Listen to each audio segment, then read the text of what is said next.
Assalamualaikum warahmatullahi wabarakatuh. Ketemu lagi bersama saya Lisma Romiani. Pada video kali ini kita akan belajar mengenai sastra Melayu klasik. Apa itu sastra Melayu klasik?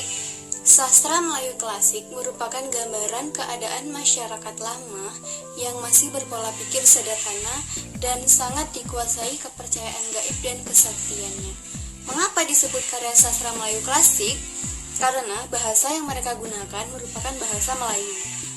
Kemudian yang kedua ada ciri-ciri karya sastra Melayu klasik. Ciri-ciri karya sastra Melayu klasik yang pertama, tidak diketahui nama penciptanya atau anonim. Karya sastra bersifat anonim atau tidak diketahui siapa penciptanya. Hal ini disebabkan karena tempo dulu tidak banyak orang yang mengejar popularitas, sehingga pengarangnya lebih fokus untuk menyajikan sebuah karya yang menitik beratkan pada fungsi cerita tersebut. Kemudian yang kedua, berkembang secara statis dan terikat pada aturan yang baku, terutama dalam bentuk puisi.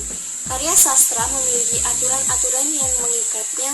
Salah satu contohnya adalah dalam bentuk puisi yang mempunyai aturan bait, irama, dan lain sebagainya. Kemudian yang ketiga, penggunaan bahasanya dipenuhi dengan ungkapan, peribahasa, dan majas atau bahasa kias. Nah, yang keempat, penyebaran disampaikan secara lisan karena belum berkembangnya budaya tulis. Penyebab utama mengapa karya sastra Melayu klasik disebarkan secara lisan adalah karena pergerakan zaman dahulu yang sangat lambat.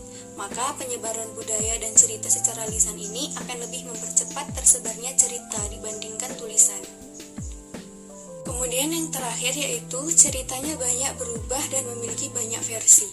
Salah satu pengaruh dari penyebaran secara lisan ini adalah perubahan cerita dari yang aslinya. Saat menyebarkan cerita secara lisan, pasti akan ada cerita yang hilang atau bahkan ditambahkan oleh yang menceritakannya. Nah, yang selanjutnya ini ada unsur intrinsik karya sastra Melayu klasik. Unsur intrinsik karya sastra Melayu klasik ini hampir sama dengan karya sastra prosa lainnya. Yang pertama itu ada tema. Tema adalah dasar cerita sebagai titik tolak dalam penyusunan cerita. Kemudian yang kedua, alur atau plot. Alur atau plot ini adalah struktur penceritaan yang di dalamnya berisi tentang rangkaian kejadian atau peristiwa yang disusun berdasarkan hukum sebab akibat yang logis. Nah, alur ini ada beberapa, yaitu alur maju, alur mundur, dan alur campuran. Kemudian yang ketiga ada penokohan. Penokohan adalah pelukisan atau pendeskripsian atau pewacakan tokoh-tokoh dalam cerita. Yang keempat ada latar atau setting. Latar atau setting merupakan tempat dan kejadian dalam cerita tersebut. Kemudian yang kelima ada amanat. Amanat adalah pesan yang disampaikan dalam cerita tersebut. Demikianlah pembelajaran kita pada hari ini. Semoga video ini dapat bermanfaat. Assalamualaikum warahmatullahi wabarakatuh.